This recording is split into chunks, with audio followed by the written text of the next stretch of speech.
भाजपा ने उतारा प्रदेश का सबसे अमीर उम्मीदवार। पहले चरण में यूपी के 34 करोड़पति उम्मीदवार।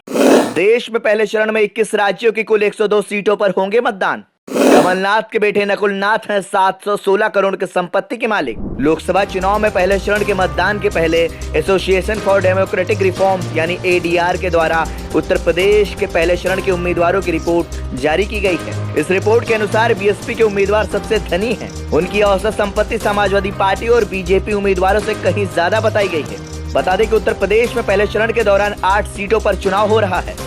इन सीटों पर 19 अप्रैल को वोटिंग होनी है। इससे पहले एडीआर के सभी 80 सीटों को लेकर एक रिपोर्ट सामने आई है। इस रिपोर्ट में शपथ पत्रों के आधार पर विश्लेषण किया गया है। रिपोर्ट के अनुसार सबसे ज्यादा पैसा बीएसपी के उम्मीदवारों के पास है। पहले चरण की जिन 8 सीटों पर वोटिंग होने वाली है, उन सीटों पर 80 उम्मीदवार मैदान में हैं। 80 उम्मीदवारों में से 43% यानी करीब 34 उम्मीदवार करोड़पति हैं। अगर औसत संपत्ति की बात करें तो बीएसपी प्रत्याशी सबसे ज्यादा धनी है। बीएसपी के 8 प्रत्याशियों की औसत संपत्ति लगभग 13 करोड़ रुपए है। भाजपा और सपा के कितने उम्मीदवार हैं करोड़पति?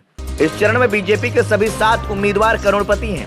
इसके अलावा बीएसपी के 8 में से 7 यानी करीब 88% उम्मीदवार करोड़पति हैं। वहीं सपा के 7 में से 5 उम्मीदवार करोड़पति हैं, जबकि कांग्रेस के एकमात्र उम्मीदवार इमरान मसूद भी करोड़ों की संपत्ति के मालिक हैं। बीएसपी के बाद सबसे ज्यादा औसत संपत्ति बीजेपी उम्मीदवारों की है। बीजेपी उम्मीदवारों की औसत संपत्ति तकरीबन 12 करोड़ के आसपास है। इस चरण में सपा के 7 उम्मीदवार हैं, जिनकी औसत संपत्ति 7 करोड़ के आसपास है। पहले चरण में सबसे अमीर प्रत्याशी हैं माजिद अली। पहले चरण में सहारनपुर के बीएसपी उम्मीदवार माजिद अली सबसे अमीर प्रत्याशी हैं। बीएसपी उम्मीदवार की कुल संपत्ति 160 करोड़ के आसपास है। इस सीट पर निर्दलीय उम्मीदवार तस्मीम बानो की संपत्ति 78 करोड़ रुपए है, जबकि बीजेपी प्रत्याशी जितिन प्रसाद की कुल संपत्ति 29 करोड़ रुपए है। बता दें कि पहले चरण के अंतर्गत उत्तर प्रदेश राज्य में 19 अप्रैल को 8 सीटों पर वोट डाले जाएंगे। वहीं अगर ओवरऑल सीटों की बात करें तो पहले चरण में 21 राज्यों की कुल 102 सीटों के लिए 19 अप्रैल को मतदान होना है। वहीं पहले चरण में सबसे ज्यादा संपत्ति घोषित करने वाले उम्मीदवार में मध्य प्रदेश के पूर्व मुख्यमंत्री कमलनाथ के बेटे नकुलनाथ हैं। छिंदवाड़ा से कांग्रेस प्रत्याशी ने कुल 716 करोड़ रुपए की संपत्ति घोषिट की है। इस मामले में दूसरे स्थान पर अन्नाद्रमुक के अशोक कुमार हैं।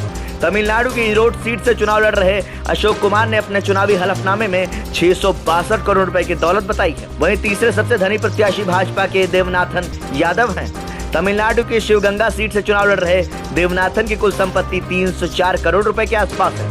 300 से 500 रुपए की संपत्ति वाले उम्मीदवार। एक तरफ 10 उम्मीदवारों ने अपनी संपत्ति शून्य घोषित की है, तो वहीं 3 उम्मीदवारों ने अपनी संपत्ति 300 से 500 रुपए बताई है।